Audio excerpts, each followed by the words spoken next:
Parable of sour అంటే విత్తువాని ఉపమానం గురించి మాట్లాడుతూ 4 రకాల నేలలు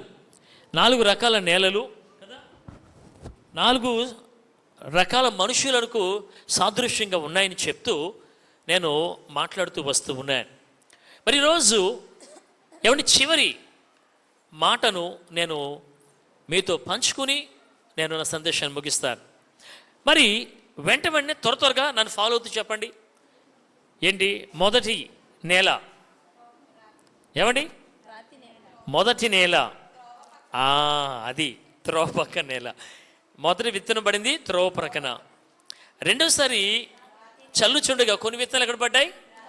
రాతి నేలను పడ్డాయి కదా. ఇప్పుడు కూడా ఆర్డర్లో రావాలి, డిజార్డర్ రాకూడదు కదా. నీ ముక్కు ఎక్కడుందంటే వేళ చెప్పాలి, నా ముక్కండి అని ఇలా వచ్చి చెప్పడం కాదు, కానీ దిస్ ఇస్ మై నోస్ అని చెప్పాలి స్ట్రైట్ ఫార్వర్డ్గా. అలాగా ఆర్డర్లో మనం రావడం ప్రయత్నం చేయాలి సాధ్యమైనంత వరకు. ఎక్కువ లిస్ట్ మనం చెప్పలేం. సరే, ఒకటి త్రోవ పక్కన పడ్డాయి కొన్ని విత్తనాలు, మరలా చల్లుతుండగా ఎక్కడ పడ్డాయి? రాతి నేలను పడ్డాయి. అది కూడా మనం ధ్యానం చేసాం. మూడవది మనం చూస్తుంటే ముళ్ళ పొదలో పడ్డాయి, గత వారం మనం ధ్యానం చేసాం. ఇప్పుడు 4వది చూస్తుంటే మంచి నేలన పడ్డాయి. వాక్యం చదువుకుందామా? మత్తయి సువార్త 13వ అధ్యాయము, అక్కడగా మనం ఉన్నాం. మత్తయి సువార్త 13వ అధ్యాయం అంటే మార్కు సువార్తలోంచి నేను మీకు చూపిస్తూ మీతో మాట్లాడుతున్నాను, కానీ మన మూల వాక్యం మత్తయి సువార్తలో. మత్తయి సువార్త 13వ అధ్యాయము ఏమండి 8వ వచనం మనం చూద్దాం. కొన్ని మంచి నేలన పడి ఒకటి 100 ఒకటి 60 ఒకటి 30 ఫలించెను. చెవులు గలవాడు వినుడుగా కానీ చెప్పాను. కృప కలిగిన మా నాయన, నీ ఘనమైన నామను బట్టి వందనాలు. ఈ సమయంలో ఇంతవరకు ఈ కార్యక్రమం అంతటినీ కూడా కేవలం నీకు మహిమకరంగా, మాకు దీవెనకరంగా మీరు జరిగిస్తూ వచ్చారు. ఇదిగో చంటి బిడ్డలను ప్రేమించావు, అసాధ్యమనుకున్న వాటిని సాధ్యం చేసే గొప్ప దేవుడు నీవు. నిజంగా బిడ్డలు గర్భఫలం కొరకు నాయనా కార్చని కన్నీరు లేదు. వారి జీవితంలో ఒక ఆశీర్వాదం చూడాలి నాయన అని చెప్పి విదాసులుగా మేము ప్రార్థించిన దినం లేదు. ఇదిగో నాయనా, నా తండ్రి, దినములు గడుస్తూ ఉండగా, సంవత్సరాలు జరుగుతూ ఉండగా నీ కార్యం నూతనపరిచే దేవుడివి, నూతనపరిచేవు కూడా. ఆ యొక్క సతీష్ రమ్యని ప్రేమించి బిడ్డను వారికి ఇచ్చారు. ఈరోజు ఆ బిడ్డను నాయనా రియాన్షిగాను మీ సంత ప్రతిష్ఠించాం. నాయనా ఆలివ్ గ్రేస్ను నీ సంత ప్రతిష్ఠించాం. షాలోమును నీ సంత ప్రతిష్ఠించాం. బిడ్డల ముగ్గురిని కూడా మీరు ఆశీర్వదించి దీవించండి తండ్రి. అదేవిధంగా వచ్చిన బిడ్డలందరినీ కూడా మీరు దీవించండి. ప్రత్యేక సమయంలో నీ వాక్యాన్ని ధ్యానించవచ్చుండగా నీ వాక్యం ద్వారా మాతో మాట్లాడి మహిమ పొందమని, వినగలిగే చెవి, గ్రహించే హృదయాన్ని మా అందరికీ అనుగ్రహించమని, ఎవరైతే ఈ వారం నీ సన్నిధికి రాలేకపోయారో దయతో వారిని మన్నించాయా, వారికి మరొక అవకాశం దయచేయండి. వచ్చిన ప్రతి బిడ్డను దీవించమని యేసుక్రీస్తు ప్రభు పేరిట వేడుకుంటున్నాం పరమ తండ్రి, ఆమేన్. సాధ్యమైనంత వరకు త్వరగా ముగించిన ప్రయత్నం చేస్తాను. దేవుని నామానికి మహిమ కలుగును గాక. ఆమేన్. అందరు బాగున్నారమ్మా? ప్రక్క వారికి వందనాలు చెప్పండి ఒకసారి. తోటి వారికి, ప్రక్క వారికి ప్రేమతో కదా చేతులు జోడించి, హృదయంలో ఏమండి కోపాన్ని పెట్టుకోక హృదయపూర్వకంగా చేతులు జోడించి వందనాలు చెప్పాలని ప్రభుపేట వేడుకుంటున్నాను. అందరికీ కూడా వందనాలు. అందరూ చెప్పుకున్నారా? ఎలా చెప్పవద్దన చెప్పండి. దేవునికి స్తోత్రం. ఎందుకంటే మనం వారాంతాలు కలుసుకునేది సంఘంలో, దేవుని సన్నిధిలో. కాబట్టి మన మధ్య అరమరికలు లేకుండా, సంకుచిత భావాలు లేకుండా, ప్రేమ కలిగి సత్యము చెప్పుచు క్రీస్తు వలె మనం అన్ని విషయాల్లో ఎదుగుతున్న వారంగా ఉండాలి. దేవునికి స్తోత్రం. ఎలా ఉండాలి? ప్రేమ కలిగి సత్యము చెప్పుచు అన్ని విషయాల్లో, కొన్ని విషయాలు అన్ని విషయాల్లో క్రీస్తు వలె ఉండడానికి మనము ఎదుగుతూ ఉండాలి. ప్రభు కోరుతూ ఉన్నాడు. సరే, మరి విత్తువని ఉపమానంలో నుంచి 3 భాగాలు అయిపోయాయి. 4వ భాగంలో పార్ట్ 4లో మనం ఉన్నాం కదా. మరి మత్తయి సువార్త గ్రంథ ధ్యానాలు ఉంటూ ఒక సీరియస్ ఆఫ్ మెసేజ్ లాగా మాట్లాడుతూ వస్తున్నాను. మధ్యలో మనం సంఘానికి కొన్ని అనివార్య కారణాల వల్ల హాజరు కాలేకపోతే దానికి ముందు జరిగినటువంటి సంభాషణ కాన్వర్జేషన్ లేక వర్తమానం ఏమిటో మనం తెలియకపోవచ్చు. అందువల్ల దాన్ని నేను ఎప్పుడు కూడా మీకు దాన్ని నేను జ్ఞాపకం చేసి నా యొక్క సందేశాలు వెళ్తూ ఉండడం జరుగుతూ ఉంది. మరి గత వారం మనం ధ్యానం చేసాం, ముళ్ళ పొదలో పడిన విత్తనం, ముళ్ళ పొదలు గల హృదయం. ఏమండి, అక్కడ నేల మంచిది, విత్తనం కూడా ఎప్పుడు మంచిదే. ఏమండి, దేవుని వాక్యం చాలా మంచిది. ఈ లోకంలో ఉన్నటువంటి విత్తనాలు నకిలీ విత్తనాలు, కానీ దేవుని వాక్యం అనే విత్తనం మాత్రం అది ఖచ్చితమైంది, శ్రేష్టమైంది, నిక్కమైంది. దేవునికి స్తోత్రం. అది పడిందా ఖచ్చితంగా తగిన సమయంలో 30 దంతులుగాను 60 దంతులుగాను 100 దంతులుగాను ఫలిస్తుంది. కానీ ఫలించడానికి, విత్తనం పడి ఫలించడానికి యోగ్యమైన మనస్సు మనకు కావాలి. సాత్వికంతో, యోగ్యమైన మనస్సు లేక హృదయంతో వాక్యం మనం స్వీకరించాలి. అప్పుడు మాత్రమే వాక్యం ఫలిస్తుంది. సరే, ముళ్ళ పొదలు పడిన విత్తనం గురించి మనం చూస్తే అది నేల చాలా మంచిది, సారవంతమైందే. ఏమండి, అక్కడ విత్తనం పడి ఎదగడానికి, మొలకెత్తడానికి అనువైనటువంటి యోగ్యమైన పరిస్థితులు ఉన్నాయి. పడింది, మొలిచింది, ఎదిగింది కూడా. ఇంకా ఎదుగుతున్న సమయంలో అక్కడ ఆ విత్తనము కంటే బలమైనటువంటి ముళ్ళ పొదలు ఏమండి విత్తనంతో పాటు ఎదిగాయి, ఇంకా ఎదుగుతూ ఉన్నాయి. ఆ విత్తనాన్ని, వాక్యాన్ని అణిచివేస్తూ ఉన్నాయి కదా. ప్రారంభంలో మన క్రైస్తవ జీవితం, ప్రారంభంలో మన విశ్వాస జీవితం ఎంతో సంతోషంగా, ఉత్సాహంగా, ఉత్సుకతతో, ఏమండి ఉజ్జీవంగా ఏమండి ప్రారంభిస్తాం. రాను రాను కాలక్రమేణా ఏమవుతున్నామంటే ఆధ్యాత్మికంగా, ఆత్మలో అణగానిపోయేవారుగా మనం ఉంటాం. దేవునికి స్తోత్రం. అలా ఉండకుండా విశ్వాసానికి కర్తయు దాన్ని కొనసాగించువాడు నేను యేసు వైపు ఎల్లప్పుడూ చూస్తూ మన ఎదుట ఉంచబడిన పందెంలో, విశ్వాసపు ప్రార్థన పందెంలో ఓపికతో మనం పరిగెట్టాల్సిందే ఖచ్చితంగా. ఒకవేళ నువ్వు పరిగెట్టలేకపోతున్నావా, నీ విశ్వాసం అనే బండి ఆ కాడిని మోయలేకపోతా ఉన్నావా, ముందుకు వెళ్ళలేకపోతా ఉన్నావా, ప్రభు ప్రక్కనికి తోడుగా ఉన్నాడు. దేవునికి స్తోత్రం. కాడికి ఒకవైపు నువ్వు ఉంటే మరోవైపు ఆయన ఉన్నాడు. ఆ కాడితో, ఆ బండితో పాటు ఆయన నిన్ను కూడా ముందుకు తీసుకుని వెళ్ళిపోతాడు. దేవునికి స్తోత్రం. కానీ నువ్వు చేయాల్సింది ఏంటంటే ఆ సహాయాన్ని కోరుకోవాలి కదా. అపనమ్మకము రాకుండా నాకు సహాయం చేయని చెప్పేసి ఆ యొక్క శతాధిపతి ఎలా అయితే ప్రార్థన చేశాడో, మనం కూడా మన జీవితంలో ఎల్లప్పుడూ ప్రార్థన చేయాలి. ఏంటంటే, నాయన నాకు అపనమ్మకం రాకూడదు ప్రభువా. దేని కొరకు నువ్వు ప్రార్థన చేస్తున్నావు, దేని గురించో ఒక ఆలోచనతో, ఒక దీక్ష పోని అది నీ జీవితంలో జరగాలని ప్రార్థన చేస్తూ ఉన్నావు. అలా ఉన్నప్పుడు నువ్వు చెప్పాల్సిన విషయం ఏంటంటే, అయ్యా నాకు అపనమ్మకం రాకుండా సహాయం చేయండి అని అడిగినప్పుడు దేవుడు తప్పకుండా సహాయం చేస్తాడు. నీ కార్యాన్ని ఆయన సఫలం చేస్తాడు. దేవునికి స్తోత్రం. ముళ్ళ పొదలు పడిన విత్తనం ఆ విధంగా ఎదుగుతున్న సమయంలో ముళ్ళు కూడా అంచివేశాయి. ఈ ముళ్ళు ఏమిటంటే ఏమండి, ఐహిక విచారాలు, లోక సంబంధమైన కోరికలు, ఇవన్నీ కూడా నీలో వాక్యము ఎదిగి ఫలించకుండా, కార్యాభివృద్ధి కలగజేయకుండా నీ యొక్క ఆధ్యాత్మిక జీవితాన్ని అణచివేస్తూ ఉన్నాయి. కానీ 4వ నేలను చూశారు ఏమండి, మంచి హృదయం. మంచి హృదయం ఉంది చూసారు. బైబిల్లో చాలా హృదయాలు ఉన్నాయి కదండి. చెప్పండి, ఏ హృదయాలు ఉన్నాయి బైబిల్లో? త్వరగా ఎక్కువ రిఫరెన్స్ చెప్పను, కానీ మీ నుండి నేను కావాల్సిన సందేశాన్ని నేను తీసుకుంటాను. బైబిల్లో చాలా రకాల హృదయాలు ఉన్నాయి. హృదయాలు చెప్పండి ఏమండి. కపట హృదయమా? వెరీ గుడ్, కపట హృదయం. దేవునికి స్తోత్రం. భక్తుడు అంటాడు, కపటపు మనస్సు నాకు దూరపరచు, కపటపు నడతనకు దూరం చేయి. ప్రార్థన చేస్తాడు ఆయన. కపటమైన హృదయం ఒకటి. ఇంకా ఏమండి మాట్లాడండి. హృదయాలు చాలా ఉన్నాయి బైబిల్లో. దుష్ట హృదయం ఉంది, కఠిన హృదయం ఉంది, ఏమండి మోసకరమైన హృదయం ఉంది, ఏమండి పాప సంబంధించిన హృదయం ఉంది. ఇక చాలా హృదయాలు బైబిల్లో ఉన్నాయి. కానీ దేవుడు కోరుకున్నది మాత్రం మంచి హృదయం. దేవునికి స్తోత్రం. ఆయన ఏ హృదయం కోరుకుంటున్నాడు? మరి కలిగి ఉన్నామా కదా. ఇప్పుడు వాక్యాన్ని బోధించడం కాకుండా దాన్ని మనం అన్వయించుకోవాలి.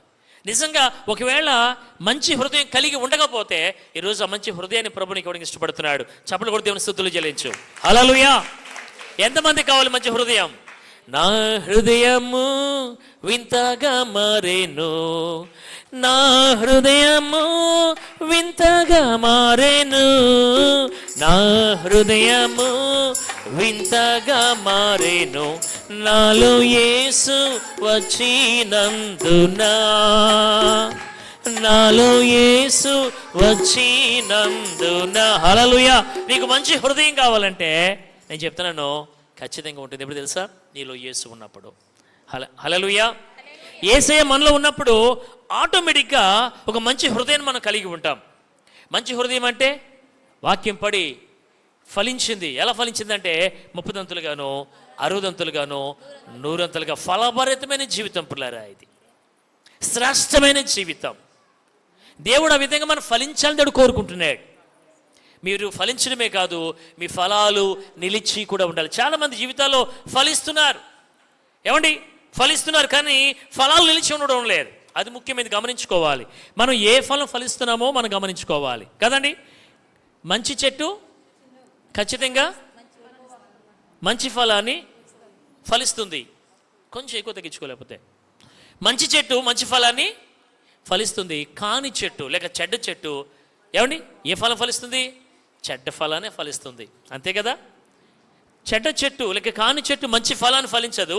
మంచి చెట్టు కూడా చెడ్డ ఫలాన్ని కాని ఫలాన్ని ఫలించదు. లేకపోతే ఫలాలు ఏం అవసరం లేదండి, ఆకులు మాత్రమే కలిగి నేను అంజూరపు చెట్టులో ఉంటాను అని అంటే ఎవరేం చేయలేరు.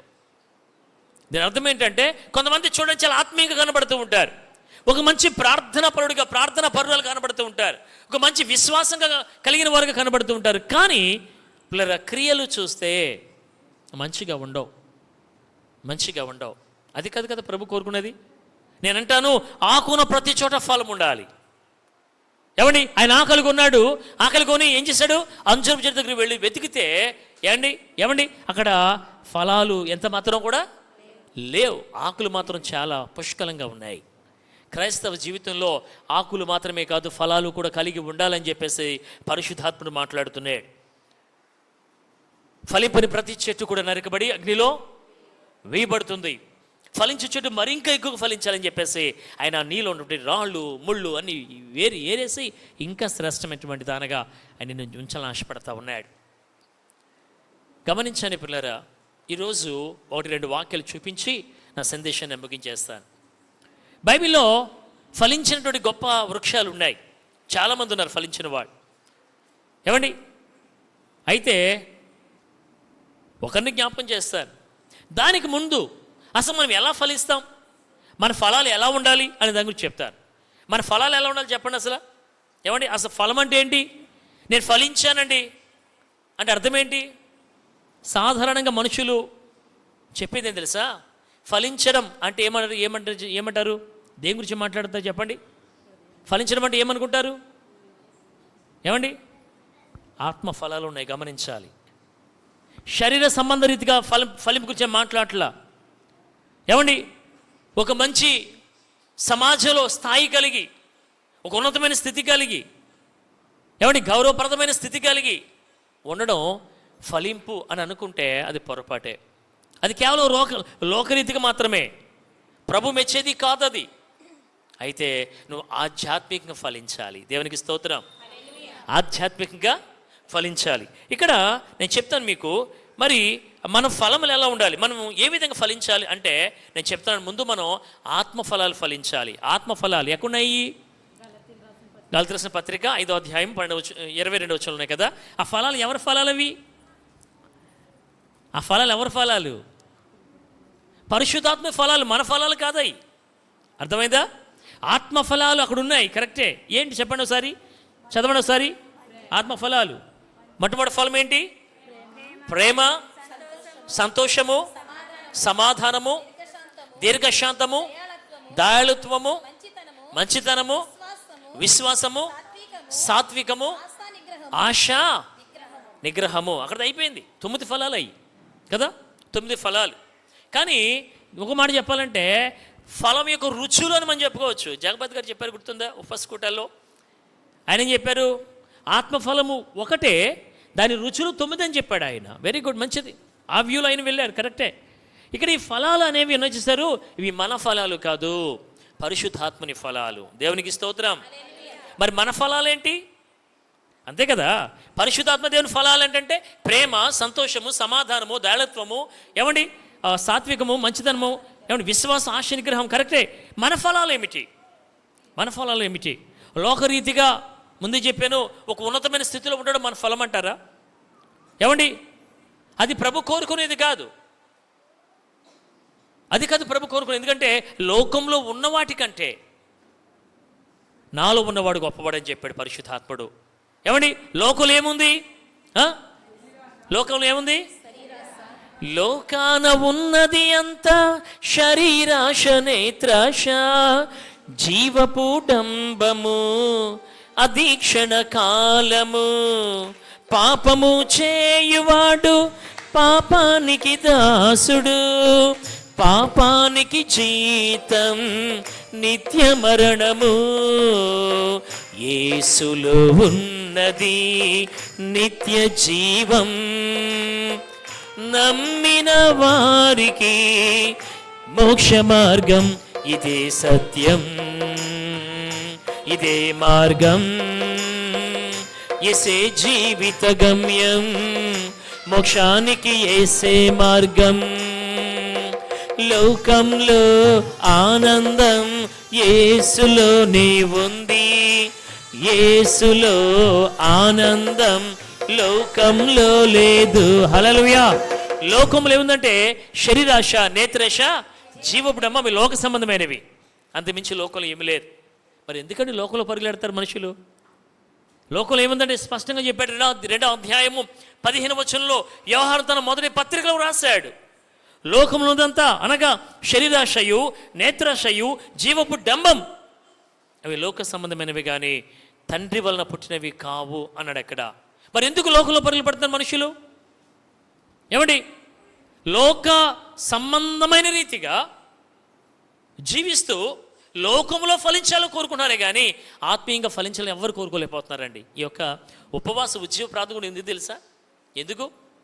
ఏమండి, ఉపవాస ఉజ్జీవ ప్రార్థన కూడా సంఘాలు ఎందుకు పెడుతున్నారు? అన్ని సంఘాలు పెడుతున్నారు కాబట్టి మన సంఘంలో పెడుతున్నాం. అందుకనా October, November, August, September, October, నవంబర్లో ఏమండి ఉపవాసాలు కూడా జరుగుతున్నాయి. మన సంఘంలో కూడా జరగాలి అందుకే పెడుతున్నామా? సంఘాలు అందుకే పెట్టేది అది కాదండి. ముఖ్య ఉద్దేశం సంఘాలు ఉజ్జింపబడడం కొరకాయ, ఆత్మీయంగా ఉజ్జింపబడాలి, ఆత్మీయంగా ఫలించాలి. అందుకొరకే ఈ ప్రయత్నాలు. ఏమండి అనుకుంటారు కొంతమంది, స్టేజ్ మీద ఇంచుమించు ఒక 20 మంది సేవకులు ఉండాలి. అబ్బా, ఏమండి స్టేజ్ అంతా సేవకులతో నిండిపోవాలి, జనం ఫుల్గా వచ్చేయాలి. అక్కడ ఏం వాక్యం ఇస్తారో, ఏ వాక్యం ఫలించిందో అది మనుషులకు అవసరం లేదు, కానీ జనం మాత్రం పక్కన పడాలి. నేను తప్పని చెప్పను, కానీ నా ముఖ్య ఉద్దేశం వేరు. ఆత్మీయంగా జరగాలి, అది నేను కోరుకునేది. ఒక ఆత్మీయ మేలు కూడా పొందుకోకపోతే ఎంత ఘనంగా జరిగినా దేవునికి అక్కడ మహిమ. ఆయన అక్కడ ఉండడు. ఆయన కోరుకునేది అది కాదు. ఏమండి, ఆయన కావాల్సింది అది కాదు. ఆయన కావాల్సింది దీనత్వం, ఆయన కావాల్సింది దీనులు, ఆయన కావాల్సింది ఆయన వాక్యం విని దాన్ని గైకొనేవారు. కానీ ఈ రోజుల్లో దేవుని వాక్యానికి చోటు ఉండట్లేదండి. దేవుని వాక్యానికి విలువ ఉండట్లేదు. ఈ వాక్యానుసారంగా జీవించడం కష్టమైపోతుంది, మనుషులకి కష్టమైపోతుంది. అందుకే లోకరీతిగా ఫలించాలని కోరుకుంటున్నారు, కానీ దైవికంగా దేవుని సందులు ఫలించడానికి ఇష్టపడలేకపోతున్నారు. తెలియట్లేదు ఎలా ఫలించాలో. గమనించండి, ఆ 9 ఫలాలు ఆత్మ ఫలాలు, అవి పరిశుద్ధాత్మ ఫలాలు. మరి మన ఫలాలు ఏమిటో తెలుసా? ఏమండి 2 విషయాలకు మేము జ్ఞాపం చేస్తాను. 2 విషయాలు ఏంటంటే అవి పరిశుద్ధాత్మ ఫలాలు. అవి అయితే ఈ ఫలములు మనవి కాదు, అవి ఆత్మ సంబంధం చెప్పాను కదా.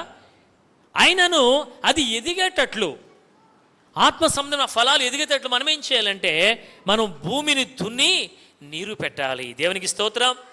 ఒక విత్తనం ఫలించాలంటే దానికి అనువైన పరిస్థితులు కావాలి. ముందు నేనంటున్నా, నీ హృదయం దున్నబడాలి. కఠినమైపోయిన నీ హృదయం, బీడు బారిపోయిన నీ హృదయం, అది బద్దలవ్వాలి, పగిలాలి. పశ్చాత్తాపంతో విరిగి నలిగిన హృదయంగా మారినప్పుడు మాత్రమే అక్కడ వాక్యం ఫలిస్తుంది. అర్థమైందా? ఏమండి, నీ హృదయం పశ్చాత్తాపంతో నింపబడకుండా, నీ హృదయం విరిగిన నీ హృదయంగా ఉండకుండా, భారమైన హృదయంతో ఉండకుండా హృదయాన్ని కఠినం చేసుకుని నువ్వు దేవుని సందులో ఉంటే, నేను అంటున్నాను, ఆ వాక్యము, ఆ బీజము, ఆ విత్తనము నీ హృదయంలో చొచ్చుకుని పోవడం కష్టమైపోతుంది. వెళ్ళను లేదు, అక్కడ నాటుకును లేదు, అది మొలకెత్తను లేదు, ఫలించను కూడా లేదు. ఆ విత్తనం పడి మొలవాలి అంటే నువ్వేం చేయాలి తెలుసా? దాన్ని దున్నుకోవాలి. దేవునికి స్తోత్రం. పశ్చాత్తాపంతో, కన్నీటితో నీ హృదయం నువ్వే దున్నాలి. దున్నిన తదుపరి ఆ యొక్క భూమికి నీరు పెట్టుకోవాలి. అప్పుడు పరిశుద్ధాత్మ ఏం చేస్తాడంటే ఆ యొక్క విత్తనం నీలో ఫలించేలాగా చేస్తాడు. ఒకటి నువ్వు చేయాల్సింది ఏంటంటే నీ హృదయం నువ్వు దున్నుకోవాలి, దాన్ని నువ్వు నలగగొట్టుకోవాలి. ఎప్పుడు నలగగొట్టుకుంటావో అప్పుడు దేవుని వాక్యం హృదయంలో ఫలిస్తుంది. కష్టమైపోతుంది కదా. ఏమండి, ఎంతకాలం అయింది మనం కన్నీళ్ళు గడిచి ప్రార్థన చేసే మందిరంలో యథార్థమైన హృదయంతో. గమనించండి ఏమండి, నేను చెప్పేది యథార్థమైన హృదయం గురించి. యథార్థంగా, న్యాయంగా కన్నీళ్ళు గడిచి పశ్చాత్తాపపడి ప్రభు సన్నిధిలో ఏడ్చిన దినాలు ఎన్నున్నాయి మన జీవితాల్లో. చెప్పండి. ఈరోజు భక్తి ఒక ఫ్యాషన్ అయిపోయింది. ఏమండి, ఒక ట్రెడిషన్ మారిపోయింది అంతే. ఆదివారం ఆరాధనకు వెళ్ళాలి కనుక వెళ్ళాలి కదా. ఎవరో బాధపడతారని రావడం, ఎవరో నొచ్చుకుంటారని మానేయడం కాదు, కానీ అసలు దేవుని సన్నిధికి నేను వెళ్ళాలి, దేవునితో ఒక సహవాసమే కలిగి ఉండాలి ప్రభు దినాన్న అన్నటువంటి ఆసక్తి, జీల్ అనేది మన జీవితాల్లో కొద్దువైపోతుంది. ఎందుకంటే మన హృదయం మన హృదయం వైపు మనం చూడలేకపోతున్నాం. మన హృదయం ఎలా ఉందో. ఏమండి, పాత్ర వెలుపలు మాత్రమే శుద్ధి చేస్తున్నాం, కానీ ఆ పాత్ర లోపల మనం శుద్ధి చేసుకోలేకపోతున్నాం. ఎందుకంటే లోన అజితేంద్రియంతో, కళంకంతో, కల్మషంతో ఏమండి మలినమైపోయి ఆ పాత్రలు, ఆ హృదయాలు అలానే ఉండిపోతున్నాయి. క్షమించడం లేరు, ప్రేమించడం లేరు, ఆదరించడం లేరు, ఆప్యాయత పంచడం లేరు. ఎందుకంటే హృదయాలు కఠినమైపోతున్నాయి. మరి పరిశుద్ధాత్మ ఫలం నీలో ఎలా ఫలిస్తుంది? నీ హృదయాన్ని నువ్వు నలగగొట్టుకోకుండా, నీ హృదయాన్ని నువ్వు దున్నుకోకుండా, నీ బీడు భూమిని నువ్వు దున్నకుండా, నీరు పెట్టకుండా విత్తనం నీళ్ళు ఎలా ఫలిస్తుంది? అది నువ్వు గమనించాలని ప్రభుపేట మనవి చేస్తున్నాను. నువ్వు అలా చేసినప్పుడు ఖచ్చితంగా ఫలాలు వస్తాయి. ఏ ఫలాలు తెలుసా అవి? ఏ ఫలాలు? ఈరోజు ఆ ఫలాలు కనుక నిజంగా మనం తీసుకొచ్చామా, మనం కలిగి ఉన్నామా అనేది ఈరోజు నిన్ను నువ్వే మందిరంలో దేవుని సన్నిధిలో పరీక్షించుకుంటే తప్పకుండా సిగ్గుపడతావు. ఇప్పుడు నేను చెప్పే మాట వింటే తప్పకుండా సిగ్గుపడతావు. ఏం తెలుసా ఫలం? నేను రాసుకున్నది ఏం తెలుసా? అది నేను ధ్యానించి నేను రాసింది ఏంటంటే ఆ ఫలం ఏంటి తెలుసా? రెండవది ఒకటి చెప్పాను ముందే, నీ హృదయమైన భూమిని దున్నుకోవాలి, నలగగొట్టుకోవాలి. ఏమండి, పౌలు ఆయన అన్నాడు, ఇతరులకు ప్రకటించి ఒకవేళ నేనే భ్రష్టునైపోదునేమో అని చెప్పేసి నా యొక్క శరీరమును నేను నలగగొట్టుకుంటున్నానని చెప్పేసి అన్నాడు ఆయన. ఒక నలగగొట్టుకోవాలి, దున్నుకోవాలి, నీరు పెట్టాలి. ఆ వాక్యం నీలో నాటి ఎదిగి ఫలించాలంటే ముందు చేయాల్సిన పని అది ఒకటి. అలా చేస్తే రెండవదికి వచ్చే ఫలం ఏంటి చెప్పనా? నేను రాశాను. రెండవది ఏంటంటే మనం విత్తనము విత్తి నూతన విశ్వాసులని పంట కోయాలి. చప్పట్లు కొడుతూ దేవుని స్తుతులు చెల్లిద్దాం. చెప్పండి, ఇప్పుడు మనం కోసే పంట ఏంటండి? మనం కోసే పంట ఏంటి? ఏ పంట కోయాలి మనం? పంట ఏంటి? What is that harvest? ఏంట పంట? నూతన విశ్వాసం అనే పంట. ఇప్పుడు చెప్పండి, పండుతూ ఉన్నావా? పండిస్తూ ఉన్నావా? పంట కోస్తా ఉన్నావా? ఏమండి, ఎంతమంది విశ్వాసం పండించావు? ఎంతమంది నూతన విశ్వాసం దేవుడితో నడిపించావు? అదే నువ్వు చేయాల్సిన, అది అలా నడిపించడమే మనం చూపించాల్సిన పంట దేవునికి. ఈరోజు ఆలోచన చేయండి. ఏమండి, ఒక విశ్వాసి అవిశ్వాసిగా మారిపోయి దేవుని సన్నిధికి దూరం అయిపోతుంటే, కళ్ళ ముందు తచ్చాడుతూ తిరుగుతున్నప్పటికీ కూడా ఒక విశ్వాసి అయి ఉండి ఆ తోటి నశించిపోతున్న విశ్వాసి పట్ల భారము లేకుండా వాడు ఏమైపోతే నాకేంటి అన్న ఉద్దేశంతో నువ్వు జీవిస్తూ ఉంటే ఎలా నువ్వు నూతన విశ్వాసాన్ని పంటకు వస్తావు? ఎలా? ఏమండి, నశించిపోతున్న వారి గురించి ఆ బాధ్యత, భారం లేకుండా ఉంటే నువ్వు పంట ఎలా చూపించగలవు దేవునికి? ఆలోచన చేయండి. ఒకసారి చెప్పాను, గుర్తుందా? ఏమండి, కాపరి ఏం చేస్తాడు? మందకేం పెడతాడు? కాపరి చేసిన పని ఏంటి చెప్పండి? కాపరి చేసిన పని ఏంటి? మందకి ఏం పెడతాడు? మాట రావట్లేదేంటమ్మా? మేత పెడతాడు కదా. మరి మంద చేయాల్సిన పని ఏంటి? గొర్రె చేయాల్సిన పని ఏంటి చెప్పండి? కాపరి కంటాడా పిల్లల్ని? గొర్రె కంటుందా? కదా. మరి ఎప్పుడైనా కన్నావా? 4:19 గలతీ ప్రకారం పౌలు అంటాడు, నా పిల్లలారా, క్రీస్తు స్వరూపము మీ యందు ఏర్పడే వరకు మీ విషయమైన ఒక మరల ప్రసవ వేదన కలుగుతుంది అంటున్నాడు. పడ్డావా ఆ పుట్టినొప్పులు? బిడ్డకు జన్మనిచ్చినప్పుడు నిజమే, కానీ ఒక నూతనమైనటువంటి సృష్టిని కనటానికి, ఒక విశ్వాసం కనటానికి అటువంటి పుట్టినొప్పులు అనుభవించావా? నిజంగా అలా చేస్తుంటే నువ్వు ధన్యుడివి, ధన్యురాలివి. దేవునికి స్తోత్రం. అలా అర్థమైందా? అది ఒక్కోసారిగా చేసింది కాదు, ఒకసారి జరిగేది కాదు, నిరంతరము కూడా అది మనం చేస్తూనే ఉండాలి. ఏమండి, అలా నూతన విశ్వాసం మనం కనాలి, ఆ ఫలాలు చూపించాలంటే ముందుగా చెప్తున్నాను, మన హృదయం అనే బీడును, భూమిని దున్నుకోవాలి, నీరు పెట్టుకోవాలి. ఏమండి, ఈ దున్నడం, నీరు పెట్టడం అనేది వాక్యానికి, ప్రార్థనకు సాదృశ్యంగా ఉంది. దేవునికి స్తోత్రం. సహవాసానికి సాదృశ్యంగా ఉంది. అర్థమైందా? అలా చేసినప్పుడు మాత్రమే నూతన విశ్వాసం పంట మనం కోస్తాం. పిల్లరా, చెవులు గలవాడు వినుడుగా కానడు. తెలుసా? ఎందుకు తెలుసా? అందరూ ఉంటే చెవులు ఎవరు ఉండరు, కానీ కొందరు వాక్యాన్ని వింటారు. అందరూ వాక్యాన్ని వింటారు, కానీ ఆ విన్న వాక్యాన్ని కొంతమందే వారు హృదయాలకు స్వీకరిస్తారు. అలా స్వీకరించిన వారే చెప్పాడు, 30 దంతులుగా, 60 దంతులుగా, 100 దంతులుగా ఫలిస్తారని. దేవునికి స్తోత్రం. ఇప్పుడు చెప్పండి, మనం ఫలించిన వారంగా ఉన్నామా? చెప్పండి, ఇప్పుడు మనం ఫలించిన వారంగా ఉన్నామా? ఏమండి, ధనం కలిగి ఉండడం, పరపతి, పేరు ప్రఖ్యాతులు కలిగి ఉండడం, అధికారం కలిగి ఉండడం, అది కాదండి. అది కాదు కావాల్సింది. ఆలోచన చేయండి. చైనా దేశంలో, క్షమించిన జపాన్లో ఒక వ్యక్తి ఒక కథలాగా సామెతలో చెప్పుకునేవారు అనమాట. ఆయన వ్యవసాయం చేస్తూ, శ్రమ పడుతూ, కష్టపడుతూ, మీకు తెలుసా జపాన్ వాళ్ళు ఎంత పని చేస్తారో తెలుసా? ఎంతకాలం ఎన్ని గంటలు పని చేస్తారో తెలుసా మీకు? ఏమండి, జపాన్లో ఎన్ని గంటలు పని చేస్తారో వాళ్ళు తెలుసా మీకు? మన రోజుకి ఎన్ని గంటలు? మనం ఎన్ని గంటలు నిద్రపోతాం? పని గురించి మాట్లాడట్లా. ఏమండి, మరి ఎన్ని గంటలు నిద్ర కావాలండి? కొంతమందికి 7 గంటలు సరిపోదండి. ఏమండి, కొంతమందికి 7 గంటలు నిద్ర సరిపోదు. 10 గంటలు, 12 గంటలు. ఏమండి, నిద్రపోతూనే ఉంటారు కొంతమంది వారి జీవితాల్లో. ఎప్పుడు చూసి నిద్రమొత్తుతూనే మాట్లాడుతూ ఉంటారు. కొంతమంది నిద్రపోరు, ఏదో కష్టపడి పనిచేస్తుంటారు, మంచిదే కాదనట్లా. అయితే మనం జనరల్గా చెప్పాలంటే, ఏమండి, చిన్నపిల్లల గురించి పెద్దవాళ్ళ విషయం మాట్లాడుతున్నాను. యవనస్తుల్ని, పెద్దవారిని తీసుకోండి. దాదాపు 7 నుంచి 8 గంటల నిద్ర ఖచ్చితంగా మనకు ఉండాలి. 7 నుంచి 8 గంటల నిద్ర మనకి ఖచ్చితంగా ఉండాలి. కరెక్టే, సరే. అయితే పనిచేసేది మాత్రం ఎన్ని గంటలు చేస్తున్నామంటే, మా అయితే ఎన్ని గంటలు పని చేస్తాం మనం? అయ్యా చెప్పాలి వెనకాల. ఎన్ని గంటలు పని చేస్తాం? గట్టిగా 6 గంటలు, లేకపోతే 8 అవర్స్ డ్యూటీ అంటారు, 12 అవర్స్ డ్యూటీ అంటారు. కానీ జపాన్లో 24 గంటల్లో 22 గంటలు పనిచేస్తారు వాళ్ళు. దేవునికి స్తోత్రం. చెప్పలు కొడదాం ఒకసారి. చిన్న దేశం. ఏమండి, 1945 ఆగస్టు 6న, 1945 ఆగస్టు 9న, ఏమండి, కోలుకోలేని దెబ్బలు దానికి తగిలాయి.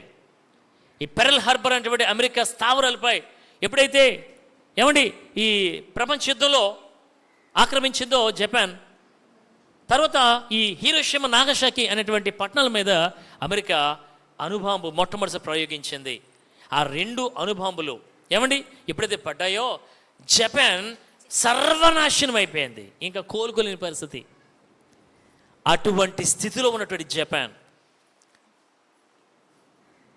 ఇంచుమించు ఇప్పుడే ఈ మధ్య ప్రపంచంలో అత్యధిక శక్తి కలిగిన దేశంగా జపాన్ని వెనక్కి నెట్టి భారతదేశం ముందుకు వచ్చింది. దేవునికి స్తోత్రం. అటువంటి భయంకరమైనటువంటి దెబ్బలు తినటువంటి జపాన్ ఎందుకు మరలా అంత అభివృద్ధిని సాధించగలిగిందంటే, వాళ్ళు కష్టపడి పనిచేసే తత్వం కలిగిన వాళ్ళు. దేవుని స్తోత్రం. కష్టపడి పనిచేసే తత్వం వాళ్ళకు ఉంది. అక్కడ వాతావరణ పరిస్థితులు చాలా అనుకూలంగా ఉన్నాయి. ఎంత కష్టపడినా వారికి అలసట, అనారోగ్యాలు రావు. కారణాన్న వాళ్ళు కష్టపని చేస్తున్నారు. సరే, ఆయన వ్యవసాయం పనిచేస్తూ, కష్టపడి పనిచేస్తూ నిరాశగా ఉంటే దూత కనిపించాడు, దేవదూత. ఏమండి, షింటో మతం వాళ్ళు అనుసరిస్తారు, కరెక్టే. ఏమండి, కనిపించి నీకేం కావాలో కోరుకో అంటే ఆయన అన్నాడు, నేను ఇంత కష్టపడకుండా, ఇంత శ్రమ పడకుండా, ఇంత ప్రయాసపడకుండా నేను ఒక గొప్ప వ్యక్తిగా మారిపోవాలని చెప్పేసి అంటే, సరే ఆ విధంగా నేను నీకు వరం ఇచ్చాను, తీసుకో అని చెప్పేసి దూత చెప్పి వెళ్ళిపోయాడట. ఈయన అక్కడి నుంచి పొలం నుంచి ఇంటికి వస్తున్నాడు. ఇంటికి వస్తూ ఉంటే అక్కడ ఒక పెద్ద భవంతి కనబడతా ఉంది, ఉన్నతమైన భవంతి, పెద్ద బంగళా. చూసి ఇటువంటి భవంతి నాకు ఉండునుగాక అన్నాడు. వెంటనే అటువంటి భవనం ఆయనకు వచ్చేసింది. దేవుని స్తోత్రం. అటువంటి గొప్ప ధనం ఆయనకు వచ్చేసింది. ధనవంతుడైపోయాడు, గొప్ప ధనవంతుడైపోయాడు. ధనవంతుడైపోయిన తర్వాత అదే పరపత అధికారం ఆయనకు వచ్చేసింది. వచ్చేసిన తర్వాత చూస్తుంటే ఒక అధికారి ఆయన్ని అలా తీసుకువెళ్తున్నాడు. ఆయన కూడా పెద్ద కాన్వాయ్ వెళ్తుందంట. వెళ్తుంటే ఈయన చూశాడు, ధనం కంటే గొప్పది అధికారం. ఈ ధనం కాదు, ఈ ధనవంతుడు కూడా శాసించే అధికారం అధికారికి ఉంటుంది. కాబట్టి అటువంటి అధికారం నాకు కావాలని చెప్పేసి అనుకుంటే ఒక గొప్ప అధికారిగా మారిపోయాడంటే ఈయన. చెప్పాడు కదా దూత ఏమన్నాడు, నీకేం కావాలి కోరుకో. ఏం కోరుకున్నాడు ఈయన? ఏం కోరుకున్నాడు? ధనాన్ని కోరాడు, అధికారాన్ని కోరుకున్నాడు. బాగుంది. అలా వెళ్ళిపోతూ ఉంటే ఈలోపు ఆయనకి ఎంత అధికారం వచ్చింది తెలుసా? ఇంచుమించు ఆయన పల్లకి మోసే పనివారిని కూడా పెట్టుకున్నాడు.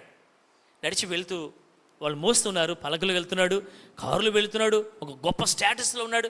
వెళ్తూ ఉంటే ఈలోపు జరిగిన విషయం ఏంటంటే భయంకరమైనటువంటి సూర్య వేడిమి ఆ ఎండలో వెళ్తుంటే తగులుతోందనమాట. ఎండ తగులుతుంటే ఎండకి ఆయనకి వికారం వచ్చేసి, చచ్చ ఈ ఎండకు తట్టుకోలేకపోతున్నాను నేను, ఇలా కాదు నేను సూర్యుల్లో మారిపోవాలని చెప్పేసి అనుకున్నాడట. ఏమన్నాడు? ఎస్ అనుకోగానే అతడు సూర్యుల్లో మారిపోయాడు. జరిగిన విషయం తెలుసా? సూర్యుల్లో మారిపోయి చేస్తున్నాడు ఏమండి, తన ప్రతాపాన్ని చూపిస్తూ కష్టపడి పనిచేస్తున్న వాళ్ళందరినీ కూడా నాశనం చేస్తూ ఉన్నాడు. ఎండలో పని చేసుకుంటే తన వేడిమి ఆ కిరణాలు పడేసి వాళ్ళ మీద వాళ్ళు ఎంతగానో శ్రమకు గురి చేస్తూ ఉన్నాడు. అందరూ కూడా ఏంట్రా బాబు ఈ వేడి అంటాం కదా మనం కూడా. ఏమండి అంటాం, ఈ బాబు ఎండేంటి అంటాం, వాన వస్తే ఎలా ఉంటుంది, వాన ఏంట్రా అంటాం. అంటే మనం దేనికి అడ్జస్ట్ అవుతున్నాం? అటు ఎండ కావాలి, ఇటు వాన. ఎండ కావాలన్నప్పుడు దేవుడు ఎండిస్తే ఎండేంట్రా బాబు అని ఎండ అనుకుంటాం. వర్షం కావాలి, వర్షం వస్తే ఏంట్రా బాబు వర్షం అంటే. దీన్ని బట్టి మనం అర్థం చేస్తుంది ఏంటంటే ఆయన అలా అయిపోయాడు కదా. తర్వాత ఆలోచించేసి ఇది ఏది నాకు వద్దు, నాకు నార్మల్ సామాన్య జీవితమే కావాలి, ఇది బ్రతుకు నాకు వద్దని చెప్పేసి మళ్ళీ మొక్కుకుంటే ఆ దూత వచ్చి అన్నాడట. కాబట్టి సంతృప్తికర జీవితం మీద తెలుసుకుని అలా బ్రతకని చెప్పాడంట. ఇది ఎందుకు చెప్పింది తెలుసా? మన జీవితాల్లో ఏమండి, మన జీవితాల్లో మనం అసలు ఏ విధంగా ఉన్నామని చాలా ముఖ్యమైన విషయం. ఏమండి ఆశీర్వాదం అంటే ఏదో లోకరీతిగా కాదు, కానీ దేవునిలో గొప్ప ఆశీర్వాదం మనం పొందుకోవాలంటే మన జీవితం మనం ఫలించాలి. ఏమండి మనం అనుకున్న సాధారణంగా సొసైటీలో మంచి గౌరవం, మన పిల్లలకు మంచి ఉద్యోగాలు, ఏమండి పేరు ప్రఖ్యాతలు, ఒక కారు బంగళా, ఇది కేవలం లోకం ఇచ్చే ఆశీర్వాదం, కానీ దేవుడిచ్చే ఆశీర్వాదం అది కాదు. నిన్ను నిత్యత్వంలో నడిపించాలని కోరుకుంటున్నాడు. ఆత్మ ఫలాలు నీలో ఫలించాలి దేవుడు కోరుకుంటున్నాడు. నువ్వు ఫలించడమే కాదు, నీతో ఉన్నవారు కూడా ఫలించాలి దేవుడు కోరుకుంటున్నాడు. మరి ఆలోచన చేయండి, నిజంగా ఆత్మఫలాలు ఫలించే వరకు మనం ఉన్నామా? ఏమండి ఆధ్యాత్మిక ఫలించే వరకు ఉన్నామా, లేక శరీర సంబంధం ఫలాలు ఫలిస్తూ ఉన్నామా? శరీర సంబంధం ఫలాలు కూడా ఉన్నాయి, అక్కడే ఉన్నాయి. ఏమండి శరీర కార్యాలు స్పష్టమై ఉన్నవి. గలతీ 5:19 ఏమండి మొట్టమొదటి చెప్పాడు. ఏం చెప్పాడు అక్కడ? చదవండి నేను ముగించేస్తున్నాను. స్పష్టమై ఉన్నవి అవేవనగా అబ్బబ్బబ్బ జారత్వము. అక్కడేమన్నాడు? ఒక నిమిషం దాలు ఎక్కడ? మార్కు 7:20 అన్నాడు. అక్కడ ముందుగా వచ్చింది దురాలోచన, తర్వాత జారత్వం చెప్పాడు అక్కడ. కానీ ఇక్కడేం చెప్పాడు? శరీర కార్యాలు స్పష్టంగా ఉన్నాయి.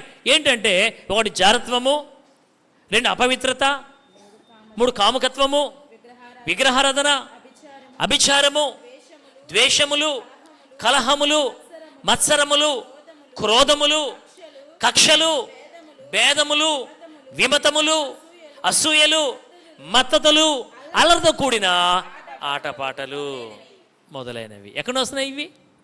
ఎక్కడ వస్తున్నాయి? దేవుడేమో ప్రేమ, సంతోషం, సమాధానం, దీర్ఘశాంతం, దయాలత్వం, సాత్వికం, మంచిదనం, విశ్వాసం నీలో ఉండాలని దేవుడు చూస్తూ ఉంటే జారత్వము, అపవిత్రత, కాముకత్వము, విగ్రహారాధన, ఏమండి కలహములు, భేదము, విమతములు, ఏమండి మత్తతులు, అలత కూడా, ఇక్కడ లోక సంబంధమైన శరీర సంబంధమైన ఫలాలే చూపిస్తున్నాను, కానీ ఆత్మ ఫలాలు మన జీవితంలో ఉండట్లేదు. కారణం ఏంటి చెప్పనా?